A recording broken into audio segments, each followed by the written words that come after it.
Hello, నేను miss రావు. భారతదేశానికి మరి ఏ దేశానికి లేనటువంటి అపారమైనటువంటి ప్రకృతి సంపద ఉంది. ఆ సంపదలో బంగారపు గనులు ఉన్నాయి, అలాగే గ్రానైట్ లాంటి విలువైనటువంటి మినరల్స్ ఉన్నాయి, గ్రానైట్ లాంటివి ఉన్నాయి, ఖనిజాలు అనేకం ఉన్నాయి. ఇప్పుడు తాజాగా 1000 ఏళ్లకు సరిపడా హైడ్రోజన్ ఉంది అని చెప్పి తేలింది. శాస్త్రవేత్తలు చేసినటువంటి అధ్యయనంలో 1000 ఏళ్లకు సరిపడా హైడ్రోజన్ మనకి అందుబాటులో ఉంది అని సైంటిస్టులు తేల్చారు. మరి ఈ హైడ్రోజన్ కారణంగా మనకు వచ్చేటువంటి ప్రయోజనాలు ఏంటంటే, హైడ్రోజన్ తోటి వెహికల్స్ మొత్తాన్ని రన్ చేయొచ్చు, పరిశ్రమలను కూడా రన్ చేయొచ్చు. మరి అలాంటప్పుడు మొత్తం మ్యానుఫ్యాక్చరింగ్ సెక్టర్ చాలా తక్కువ ఖర్చుతోటే అయిపోతుంది, వస్తువుల తయారీ అంతా కూడా. అలాగే కార్లు, అలాగే నిత్యావసర సంబంధించినటువంటి వస్తువులు, ఫ్రిడ్జ్లని లేదంటే మిక్సీలని, ఇవన్నీ ఉన్నాయి కదా. కరెంటు తక్కువ రేటుకి ఇవ్వచ్చు మనం హైడ్రోజన్ ఉపయోగిస్తే కనుక. సో ఈ హైడ్రోజన్ పుష్కలంగా భారతదేశానికి ఉంది అని చెప్పి తాజాగా తేలింది.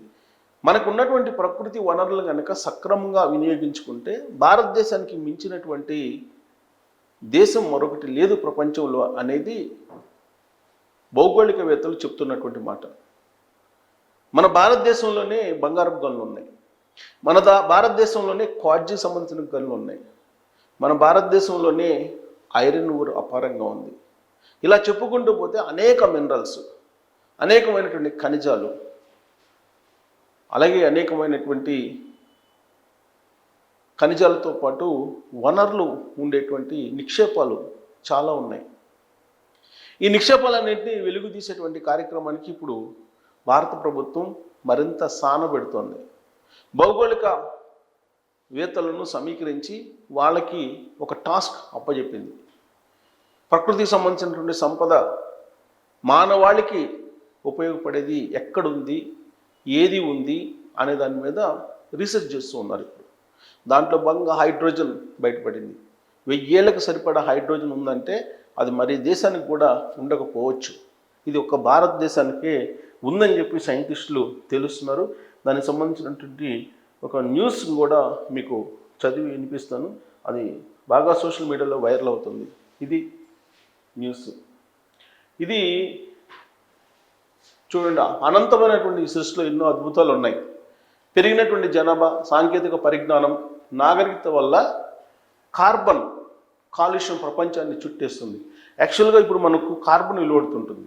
మనం కార్లు వాడినా లేదంటే ఏదైనా మెషినరీలకు ఉపయోగించినట్టు ఇంధనం, పెట్రోల్, డీజిల్ కానీ వీటిని కనుక ఉపయోగించినప్పుడు కార్బన్ అనేది వెలువడుతుంది. అది మానవాళికి ముప్పు, కాలుష్యం ఎక్కువ ఉంటుంది. అందుకే ఇప్పుడు కార్బన్ కాలుష్యం ప్రపంచాన్ని చుట్టేస్తుంది. ఇది ప్రపంచానికి ఒక పెద్ద సవాలు, పొల్యూషన్ అనేది.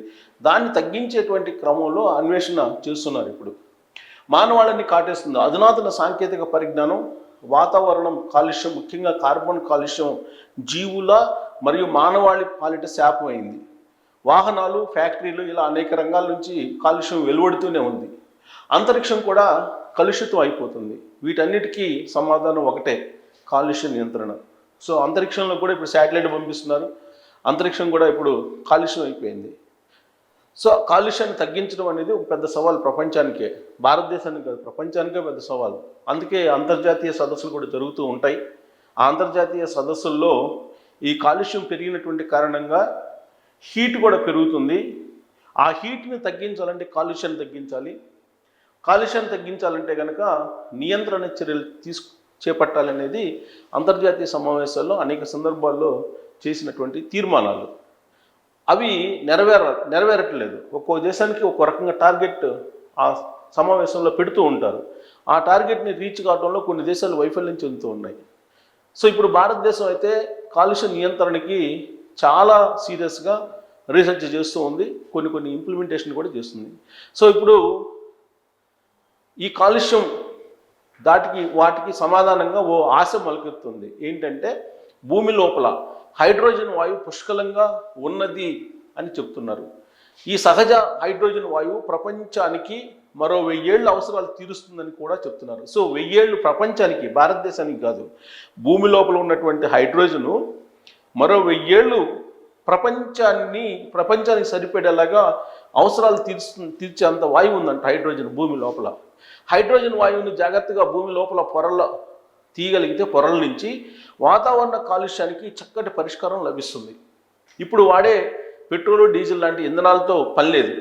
హైడ్రోజన్తోనే వాహనాలు నడపచ్చు, కర్మాగారాలు కాలుష్య రహితం చేయొచ్చు, విమానాల్లోనూ ఇలా అనేక రకాలుగా హైడ్రోజన్ ఉపయోగించవచ్చు. హైడ్రోజన్ వల్ల కార్బన్ కాలుష్యం ఉండదు. ఏ ఇంజిన్ అయినా హైడ్రోజన్ ఉపయోగించుకున్నా లేదా హైడ్రోజన్ బ్యాటరీ వాడినా దాని నుంచి నీటి ఆవిర్లు మాత్రమే బయటకు వస్తాయి తప్ప కార్బన్ వాయువులు వెలువడవు. భూగర్భంలో ఉన్న శిలాజలం నుంచి వచ్చే ఇంధనం లేదా ఆయిల్ లేదా గ్యాస్ నిక్షేపాలపై ఆధారపడాల్సిన పని లేదు. సో శిలాజాలను డిస్టర్బ్ చేయాల్సిన అవసరం లేదనమాట. ప్రస్తుతం కృత్రిమంగా తయారు చేసే హైడ్రోజన్ కన్నా భూగర్భంలో ఉన్న హైడ్రోజన్ వెలికి తీయడం చాలా చౌకైనటువంటి పని అని చెప్పి శాస్త్రవేత్తలు చెప్తున్నారు. సో భవిష్యత్తులో వాతావరణ కాలుష్యం లేకుండా ఉండాలంటే, భావితరాల జీవితాలు భద్రంగా ఉండాలన్నా, ప్రస్తుతం శరవేగంగా సాగిపోతున్న సాంకేతిక ప్రగతి ఆగకుండా మరింత వేగంగా పోవాలన్నా, ప్రపంచం మొత్తం కాలుష్యం నుంచి విముక్తి పొందాలన్నా, మానవాళి ఆరోగ్యంగా ఉండాలన్నా హైడ్రోజన్ వాయువులను ఉపయోగించుకోవడం తప్పనిసరి పరిస్థితి. భూమిలో మన కాళ్ళ కింద హైడ్రోజన్ వెలికి తీయడం మర్చిపోయి తల మీద మృత్యువుని పెట్టుకునే విధంగా వాతావరణ కాలుష్యం అనే మృత్యువు అని అంటిపెట్టుకొని బతుకుతున్నాం.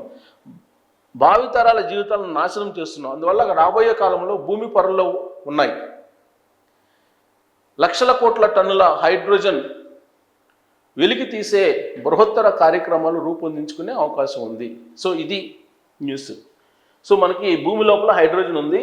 ఈ హైడ్రోజన్ ఉపయోగించుకుంటే విమానాలను కూడా నడపచ్చు. ఇప్పుడు ఏదైతే పెట్రోలు, డీజిల్ తోటి శిలాజ ఇంధనాలు అంటారు వీటిని. ఈ శిలాజ ఇంధనాలు కాకుండా హైడ్రోజన్ కనుక భూమి లోపల ఉన్నటువంటి హైడ్రోజన్ కొన్ని లక్షల టన్నులు ఉందంటారు. దీన్ని కనుక తీయగలిగితే మనం తక్కువ ఖర్చుతోటి పొల్యూషన్ లేకుండా కాలుష్యాన్ని నియంత్రిస్తూ మన దైనందిన జీవితంలో అవసరాలను తీర్చుకోవచ్చు అని చెప్పి సైంటిస్టులు చెప్తూ ఉన్నారు. సో కాబట్టి ఆ దిశగా ఇప్పుడు భారత ప్రభుత్వం కూడా ప్రయత్నం చేస్తూ ఉంది. శిలాజ ఇంధనాలను పక్కన పెట్టి భూమి లోపల ఉన్న హైడ్రోజన్ని బయటికి తీయగలిగితే పెట్రోల్, డీజిల్ అవసరం లేకుండా ఫ్యాక్టరీలు నడపచ్చు, మన వాహనాలు నడుపుకోవచ్చు, విమానాలను కూడా నడుపుకోవచ్చు, రాకెట్లను కూడా నడుపుకోవచ్చు అనేది ఇప్పుడు సైంటిస్టులు చెప్తున్నారు. మరి ఇంత విలువైనటువంటి హైడ్రోజన్ని బయటికి తీయాలి అనేటువంటి ఆలోచన ఇప్పుడే వచ్చింది. సో నరేంద్ర మోడీ గారి ప్రభుత్వం ఆ దిశగా అడుగులు వేస్తుంది. అది కనుక సాకారం అయితే భారత్ యొక్క రూపురేఖలే మారిపోయేటువంటి అవకాశం ఉందని చెప్పి భౌగోళికవేత్తలు, ఆర్థికవేత్తలు, అలాగే కాలుష్య నియంత్రణ మండలికి సంబంధించిన నిపుణులు చెప్తూ ఉన్నారు. మరి హైడ్రోజన్ ఇప్పటికిప్పుడు తీసే అవకాశం ఉందా? హైడ్రోజన్ భూమి పొరల నుంచి తీస్తే పరిస్థితి ఏంటి? ఒకవేళ దాని కారణంగా సైడ్ ఎఫెక్ట్స్ ఏమన్నా ఉంటాయా? ప్రకృతి రూపంలో ఏమైనా ప్రభావాలు ఇతరత్ర ఉండే అవకాశం ఉందా అనే దాని మీద మీరు కామెంట్ చేయొచ్చు. Thank you.